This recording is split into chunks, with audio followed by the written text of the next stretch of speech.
에베소서 5장 22절, 6장 1절, 5절 이렇게 함께 읽겠습니다.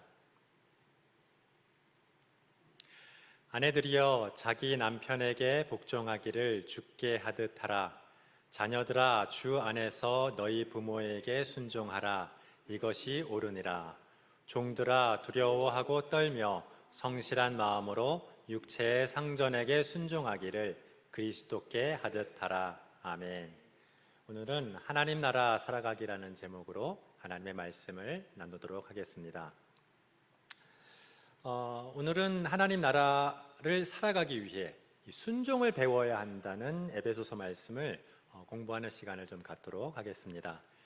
지난 설교에서 나누었듯이 이 에베소서 1장에서 3장까지는 주님은 우리를 구원하여 세상 만물을 다스리는 예수님의 몸된 우주적 교회로 부르셨고 그 교회된 우리를 예수님을 중심으로 하나 되게 하셔서 하나님이 거하실 성전으로 성화되어 가게 하신다고 하셨습니다. 그리고 4장부터는 그렇게 예수님을 머리로 삼아 온 우주를 통일시키고 다스릴 교회의 몸인 우리가 이 땅에서 살아가야 할 마땅한 삶에 대해서 계속해서 말씀하고 있습니다. 아담과 하와가 이 원조 하나님의 나라인 에덴 동산에서 쫓겨난 핵심적인 이유는 하나님 나라의 주인인 하나님께 순종하지 못했기 때문입니다. 따라서 우리가 하나님 나라를 다스릴 하나님의 아들들로 준비되는 핵심 훈련은 순종의 훈련입니다. 그러나 이 땅에서는 보이지 않는 하나님께 직접적으로 순종할 수 없으니 하나님은 보이는 이웃에게 하나님의 권위를 주셔서 하나님 대신 그들에게 순종하기를 훈련시키십니다. 물론 그들도 동시에 자신에게 순종하는 이웃을 하나님의 사랑으로 섬기고 다스리도록 훈련시키십니다. 하나님 나라를 살아가기 위한 이 순종 훈련은 지난 시간에 나눈 그 4가지 주의 뜻 중에 마지막으로 언급된 그리스도를 경외함으로 피차 복종하라에서 이제 시작이 됩니다. 이것을 특별히 부부관계, 부자관계, 주종관계로 확대하여 훈련할 것을 오늘 이제 말씀하고 있습니다. 먼저 5장 22절부터 인간관계 중에 가장 친밀한 관계인 부부관계에서부터 말씀하시는데 우리 함께 읽으면서 살펴보겠습니다. 22절 이후로 읽습니다. 아내들이여 자기 남편에게 복종하기를 주께 하듯 하라. 이는 남편이 아내의 머리됨이 그리스도께서 교회의 머리됨과 같음이니 그가 바로 몸의 구주시니라. 그러므로 교회가 그리스도에게 하듯 아내들도 범사에 자기 남편에게 복종할지니라. 아멘. 사도 바울은 성경에 한 번도 자신의 결혼 생활이나 아내에 대하여 이야기를 한 바가 없습니다. 혹시 기억나시는 분 있으세요? 없죠. 그러나 그는 기혼자만이 될 수 있었던 그 사내들인의 공회원이었기 때문에 분명히 아내가 있었을 것입니다. 그런데 아마도 그의 아내는 그가 회심을 하고 유대교를 떠나자 그를 떠났던 것으로 추측이 됩니다. 배교는 이혼의 확실한 이유가 되었기 때문입니다. 따라서 그는 결혼에 대한 그리 좋지 못한 기억이 있었을 것이고 그것과 함께 예수님의 재림이 멀지 않았다는 생각에 이 고린도전서 7장에는 결혼에 관하여 다소 회의적인 말씀을 하였던 것으로 생각이 됩니다. 7장 2절에 보면 음행을 피하기 위하여 남자마다 자기 아내를 두고 여자마다 자기 남편을 두라 하십니다. 결혼이 음행을 피하게 한다는 것은 맞는 말이지만 결혼의 이유로는 너무 소극적으로 말하는 것이 아닌가 합니다. 그리고 8절에는 내가 결혼하지 아니한 자들과 과부들에게 이르노니 나와 같이 그냥 지내는 것이 좋으니라 하십니다. 오늘날 결혼하지 않은 처녀 총각들이 들으면 정말 이해하기 어려운 말씀이 아닐 수 없겠습니다. 하지만 이 말씀도 혹독한 결혼의 어려움을 겪고 나서 이 임박한 재림을 기다리며 정말 죽기 살기로 복음을 전하던 바울의 말이라면 상황상 이해가 갈 수 있는 권고입니다.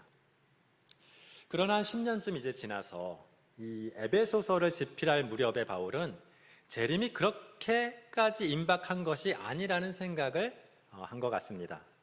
어쩌면 교회 시대가 상당히 오래 지속되고 대부분의 성도의 인생은 재림의 시기보다 먼저 끝날 것이라고 생각한 것 같습니다.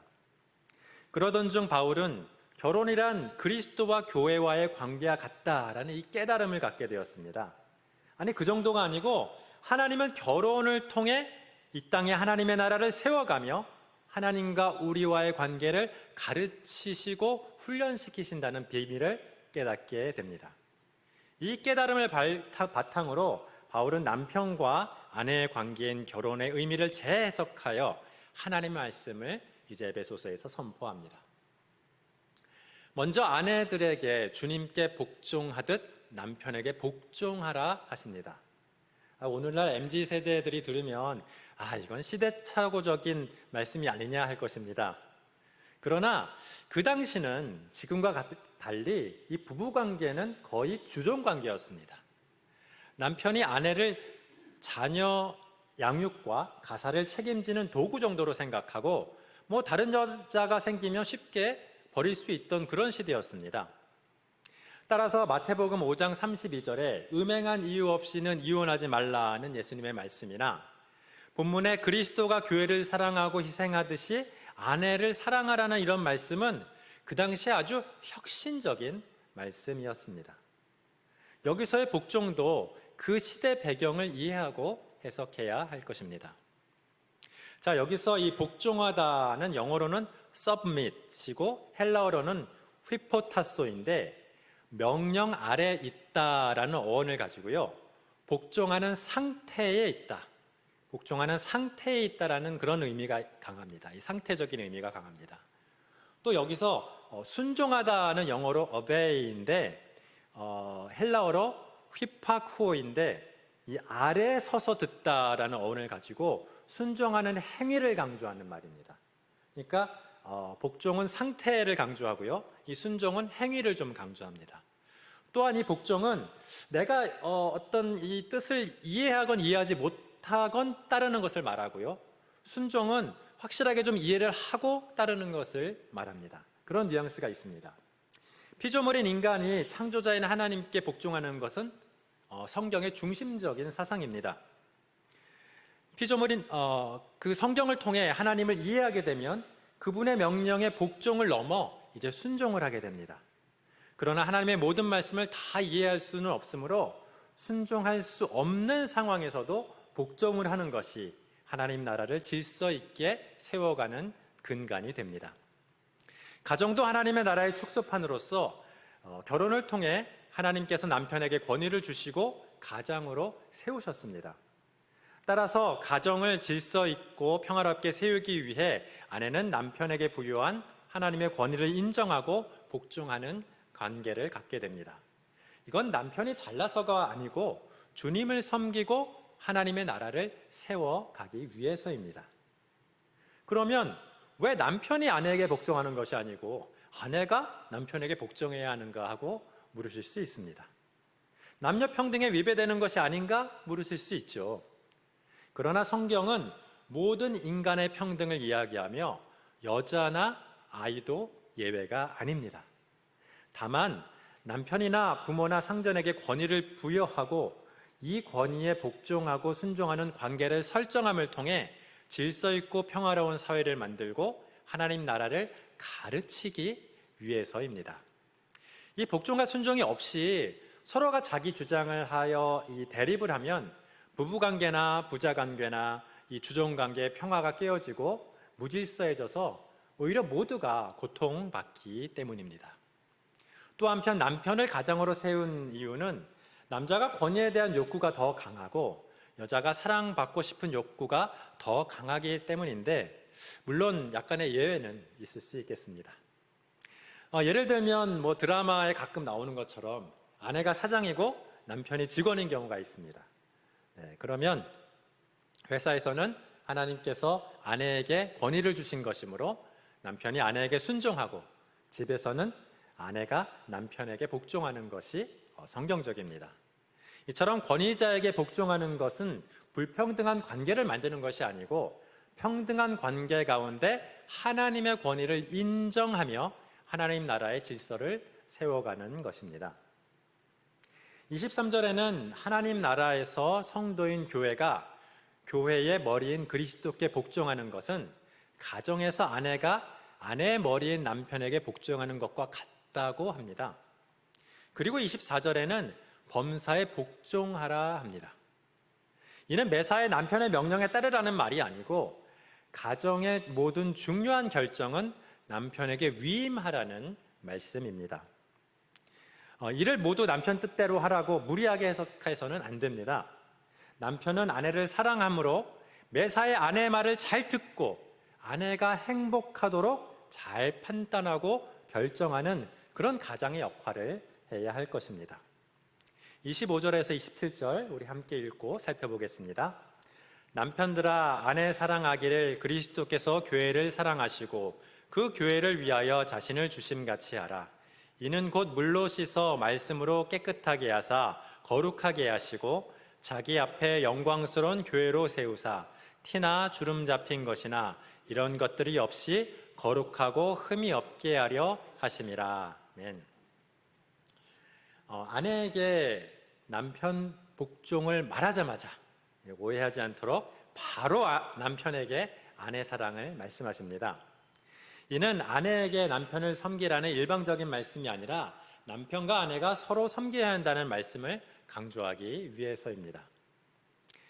그런데 사실 남편에게는 아내의 복종보다 더 어려운 사역을 맡기십니다.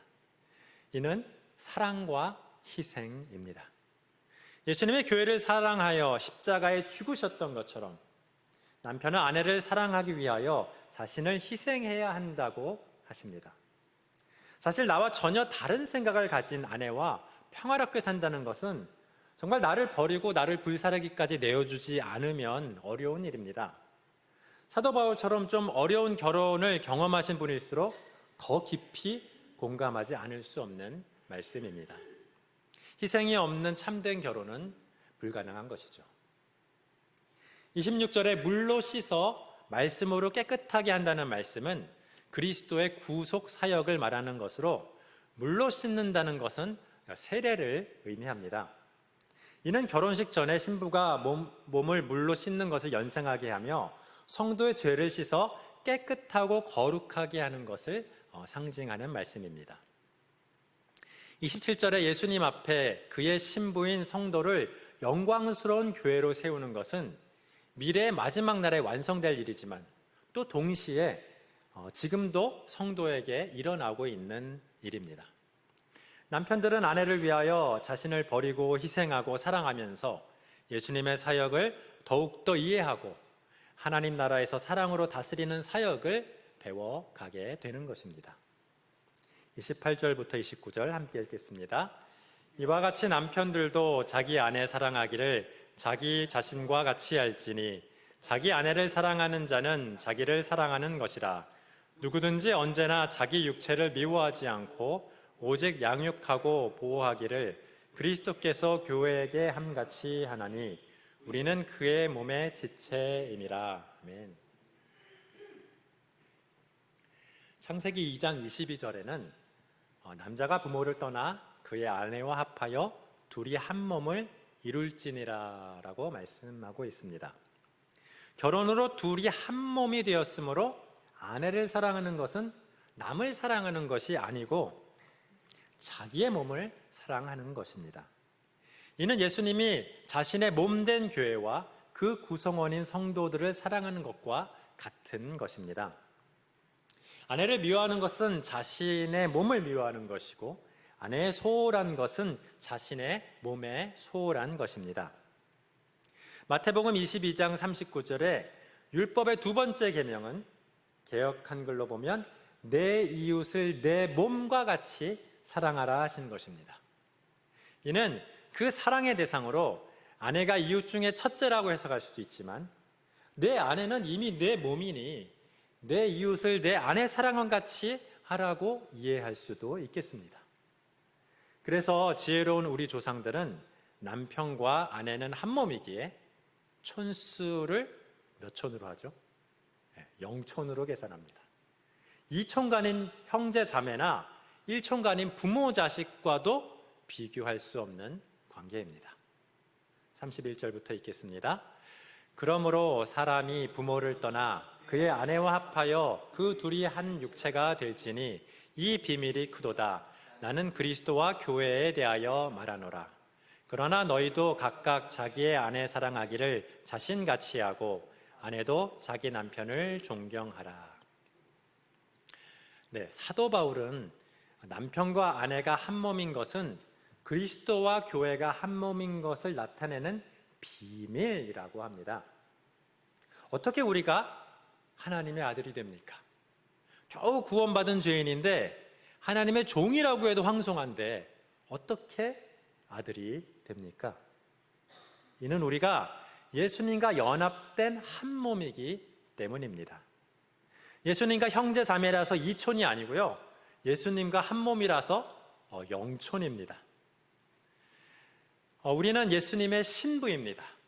엄밀하게 말하면 우리는 하나님의 양자가 아니고 하나님의 며느리나 사위가 맞습니다.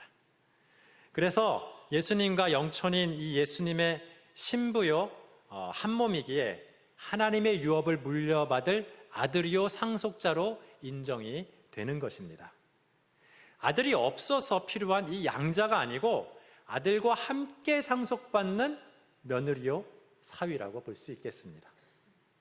이와 같이 남편과 아내는 이 땅에서 하나님 나라를 구성하는 기본 단위이므로 서로 사랑하고 존경하며 부부관계를 잘 유지하는 것은 이 땅에 하나님의 나라를 세워가는 존귀한 사역이 아닐 수 없습니다.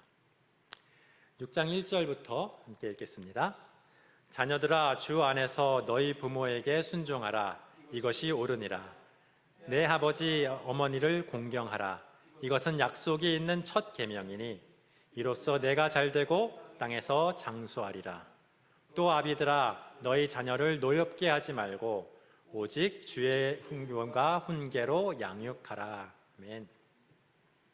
그 십계명의 제 5번째 계명은 내 부모를 공경하라. 그리하면 내 하나님 여호와가 내게 준 땅에서 내 생명이 길리라입니다. 이 십계명의 4번째 계명까지는요, 이 하나님께 대한 계명이고, 이 인간에 대한 계명은 이 5번째 계명부터 시작되기에 이 첫 계명이라고 했다라고 보기도 하고요. 또 아이가 태어나서 처음으로 배우는 계명이기에 또 첫 계명이라고 했다라고 보기도 합니다. 또한 약속 있는 첫 계명이란 이 으뜸이 되는 축복을 약속하는 계명이라고 해석하기도 합니다. 그런데 이 1절에서는 이 바울은 이 십계명에 나오는 공경하라라는 이 태도적인 단어를요, 순종하라라는 좀 능동적인 단어로 바꾸어서 보다 실천적인 행위를 강조하고 있습니다.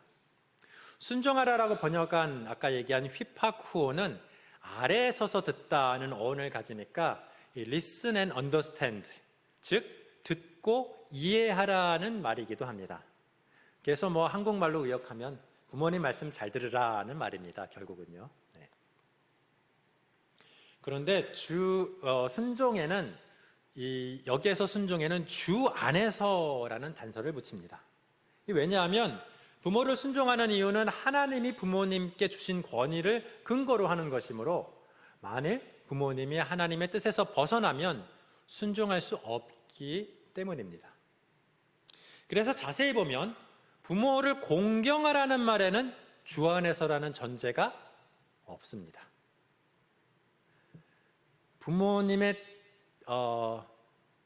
그러나 부모에게 순종하라는 말에는 주 안에서라는 전제가 있습니다.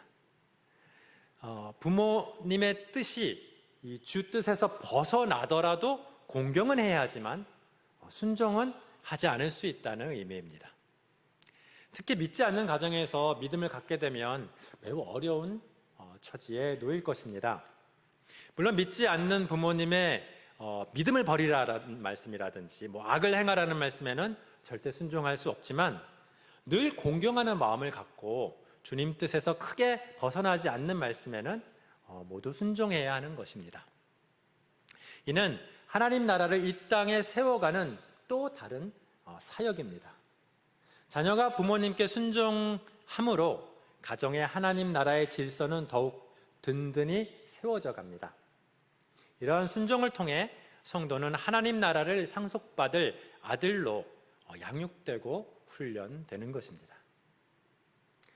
또한 부모들은 하나님이 주신 권위를 남용하여 자녀를 노엽게 해서는 안 됩니다.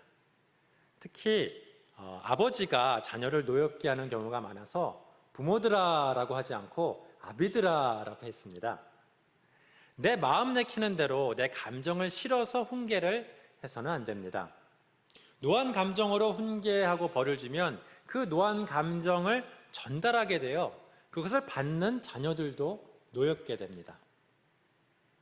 잠언 13장 24절에는요, 매를 아끼는 자는 그의 자식을 미워함이라, 자식을 사랑하는 자는 근실히 징계하느니라 라는 말씀이 있습니다. 그러나 매는 잘못을 깨닫게 하는, 이 징계하는 의사소통의 기능이어야지 이 잘못의 대가인 처벌의 기능이어서는 곤란합니다. 따라서 말로는 의사소통이 잘 안 되는 아주 어린 이 미취학 아동에게는 매를 드는 것이 보통은 꼭 필요하다고 하지만, 이제 머리가 다 큰 아이에게 매를 드는 것은 자칫하면 자녀를 노엽게 하기 쉽습니다. 물론 아이가 어리다 해도 사랑으로 해야지 화난 감정으로 매를 드는 일은 당연히 없어야겠죠. 그리고 이제 4절에 나오는 이 교훈은 영어로 디시플린이고 헬라어로는 파이데이아인데, 이 징계를 통해 자녀가 잘못을 깨닫고 뉘우치게 하는 것이고요. 또 여기서 훈계는 영어로 admonition이고 헬라어로 누데시아인데, 말을 통해서 자녀를 훈련시키는 것을 의미합니다. 이제 성경을 읽고 이해할 수 있을 만큼 아이가 자라면 그 아이가 성경을 통해서 주의 교훈과 훈계를 받을 수 있도록 양육을 해야 합니다. 그때부터는 부모님의 말보다 하나님의 말씀에 더 순종하게 해야 합니다. 예수님도 12살 즈음에는 부모를 통하지 않고도 하나님의 말씀을 깨닫고 성전에서 율법 선생들과 이야기를 나누었던 것을 기억합니다. 그때부터는 본인이 스스로 하나님의 말씀으로 양육받으며 하나님의 책망과 칭찬을 듣도록 훈련시키는 것이 여기서 말씀하는 오직 주의 교훈과 훈계로 양육하는 것이라고 할 수 있겠습니다. 하나님이 친히 하나님의 자녀를 양육하시는 것을 믿고 하나님께로 인도해야 할 것입니다. 내 자녀를 잘 양육하고 하나님께로 인도하는 것은 나중에 우리가 상속받은 하나님의 나라에서 나에게 맡겨질 영혼들을 사랑으로 섬기며 다스릴 준비를 하는 것이기도 합니다. 5절부터 8절까지 읽겠습니다. 종들아 두려워하고 떨며 성실한 마음으로 육체의 상전에게 순종하기를 그리스도께 하듯 하라. 눈가림만 하여 사람을 기쁘게 하는 자처럼 하지 말고 그리스도의 종들처럼 마음으로 하나님의 뜻을 행하고 기쁜 마음으로 섬기기를 주께 하듯 하고 사람에게 하듯 하지 말라. 이는 각 사람이 무슨 선을 행하든지 종이나 자유인이나 주께로부터 그대로 받을 줄을 알미라. 그 당시 가정에는 부부관계와 부자관계뿐 아니라 주종관계까지 있었습니다. 각 가정에 주인과 또 주인이 부리는 종들이 있었습니다. 물론 가정에 종이 없는 오늘날에는 이를 사회에서 고용인과 피고용인의 관계로 거기에 대한 권고로 확대해서 갈 수 있습니다. 성경은 모든 세대에 이 선포된 말씀이기 때문에 당대의 사회 문제를 당장 해결하려 하지만은 않습니다. 2000년 동안 복음이 전파되고 성경이 읽혀왔지만 이 노예가 해방된 것은 사실 얼마 되지 않았습니다. 성경은 노예를 해방하는 것 같이 사회를 변혁시키는 것보다 어느 시대의 사회에서도 통용될 수 있는 진리의 말씀을 선포하고 있는 것입니다. 시대가 변하여도 일을 시키는 사람과 일을 하는 사람은 언제나 구분이 있었고 지금도 마찬가지입니다. 성경은 그러한 변치 않는 인간의 사회 구조 속에서 하나님의 나라를 살아가는 방법을 가르쳐 주고 있는 것입니다. 하나님은 내게 주어진 삶에서 어떠한 태도로 일해야 한다고 명령을 하고 계십니다. 내가 성실하게 하는 것이 결코 헛된 것이 아니며 주님 앞에 인정받는다는 놀라운 진리를 가르쳐주고 있습니다. 왜냐하면 하나님의 나라는 내가 힘써 일하는 이 땅 위에 임할 것이므로 그 일에 힘쓴 나의 일의 결과도 의미가 있고 그 일에 힘쓴 이 나라는 존재가 하나님 나라를 위하여 준비되는 것이기 때문입니다. 하나님께 순종하는 법을 하나님이 주신 인간 권위자에게 순종하며 배울 수 있다는 것은 놀라운 복음입니다. 이는 일을 시키는 고용인이나 상전도 마찬가지입니다. 훌륭한 피고용인이 훌륭한 고용인이 될 수 있고요. 훌륭한 고용인이 훌륭한 피고용인이 될 수 있는 것입니다. 그러한 천국 백성 훈련을 위해 바울은 종들에게 상전에게 순종하기를 그리스도께 하듯 하라라고 합니다. 왜냐하면 그리스도께서 그분의 권위를 잠시 상전에게 주어 그 일을 시킨 것으로 생각하기 때문입니다. 불합리하고 고통스러운 상황은 죄악된 세상에서 종종 있을 수밖에 없을 것입니다. 그러나 이것은 영원히 지속되는 것이 아니며 나는 하나님의 아들의 지위를 받은 자로서 온 우주를 그리스도와 함께 다스리기 전에 잠시 이 땅에서 경영훈련을 받고 있다라는 것을 상기해야 합니다. 그래서 눈가림만 하여 사람을 기쁘시게 하는 자처럼 하지 말고 그리스도의 종들처럼 마음으로 하나님의 뜻을 행하라고 하십니다. 어떤 상황에서도 성실하게 사랑과 용서로 행하는 것입니다. 우리는 다 그리스도의 종이요 하나님의 아들입니다. 예수님이 재림하시면 각 사람이 무슨 선을 행하든지 종이나 자유자나 주께로부터 그대로 심판을 받을 것입니다. 내가 행한 대로 상 주실 일을 생각하며 현재 고난을 이겨내는 것이 바로 그리스도인입니다. 9절 함께 읽겠습니다. 상전들아 너희도 그들에게 이와 같이 하고 위협을 그치라. 이는 그들과 너희의 상전이 하늘에 계시고 그에게는 사람을 외모로 취하는 일이 없는 줄 너희가 알미라. 사실 상전들은 더 어려운 상황에 처해 있습니다. 낙타가 바늘길을 통과하기 어려운 것처럼 권위를 가진 상전들은 겸손히 하나님을 섬기기가 더 어렵습니다. 그러나 그리스도인이라면 내가 가진 권위는 내 것이 아니라 내게 잠시 맡겨진 것이라고 생각해야 합니다. 하나님의 나라를 준비하기 위하여 나는 종과는 다른 위치에서 훈련받고 있는 것입니다. 연극 연습을 할 때요, 왕을 연기하는 사람이 신하를 연기하는 사람보다 잘났다고 생각하는 그런 우를 범해서는 안 되겠죠. 신하를 연기하는 사람이 더 큰 배역을 가진 배우일 수도 있고요, 훨씬 베테랑 배우일 수도 있는데 착각하면 안 되겠습니다.